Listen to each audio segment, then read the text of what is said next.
सभी को हर हर महादेव।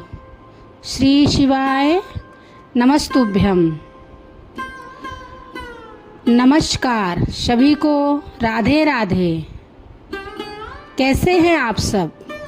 उम्मीद है आप सब स्वस्थ होंगे। नमस्कार, स्वागत है आपका हमारे इस चैनल सत्य सनातन ज्ञान में।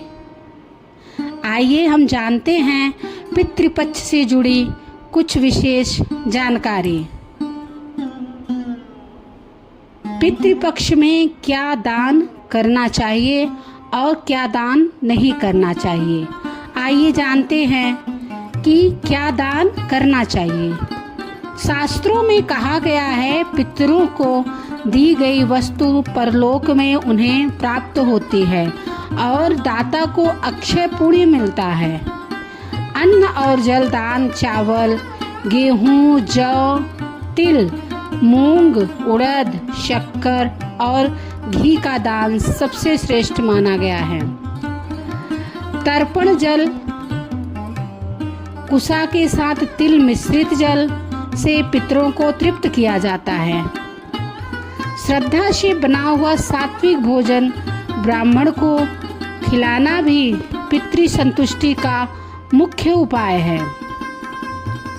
कपड़े और वस्त्र सफेद या हल्के रंग के कपड़े, धोती, कुर्ता, गमछा, साड़ी या अंगोछा दान करना शुभ माना जाता है।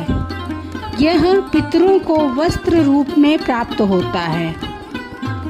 धन और धातु, तांबे, पीतल और चांदी के बर्तन दान करने से पितर प्रसन्न होते हैं। सामर्थ्य के अनुसार दक्षिणा भी देना चाहिए। गाय और गाय से जुड़ी वस्तुएं का दान करना शुभ माना जाता है। गाय का दूध, दही, घी, गौ घृत का दीपक प्रज्वलित करना और उसका दान करना शुभ है। शास्त्रों में गौदान सर्वोत्तम दान माना गया है। जरूरतमंद को उपयोगी वस्तुएं जैसे छाता, जूते, चप्पल, आसन, बिस्तर, रुमाल, कंबल इत्यादि का दान करना चाहिए।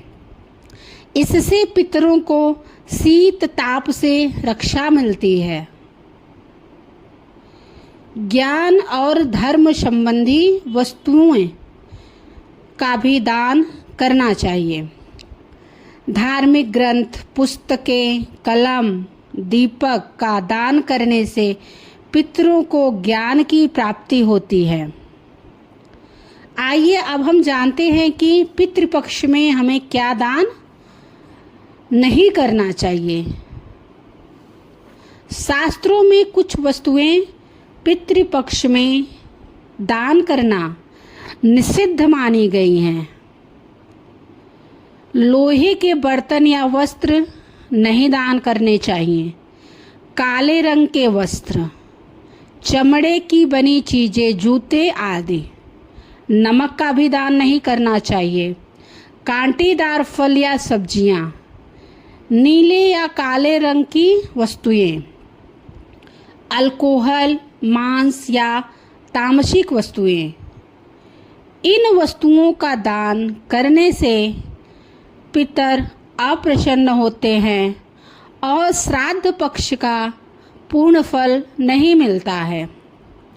सरल शब्दों में हम कह सकते हैं कि पितृपक्ष में हमेशा सात्विक, शुद्ध और उपयोगी वस्तुओं का दान ही करना चाहिए। पितृपक्ष में मान्यता है कि कौवे को भोजन कराना बहुत ही शुभ माना जाता है। इसका कारण है कि कौवा यमराज का दूत माना जाता है। मान्यता है कि पितरों की आत्माएं कौवे के रूप में आती हैं। जब कौवा श्राद्ध का भोजन खाता है तो यह समझा जाता है कि हमारे पूर्वजों तक, पितरों तक भोग पहुंच गया है। इससे पितर तृप्त होकर आशीर्वाद देते हैं। पितृपक्ष में कुछ चीज़ें होती हैं जो हमें भूलकर भी नहीं करनी चाहिए। पितृपक्ष जब चल रहा हो तो हमें झूठ नहीं बोलना चाहिए, मांस मंदिरा का सेवन नहीं करना चाहिए, फटी गंदी चीज़ भी दान में नहीं देनी चाहिए, जीव हिंसा ना करें, श्राद्ध का मजाक ना उड़ाएं, झगड़ा क्रोध ना करें, रात को अशुद्ध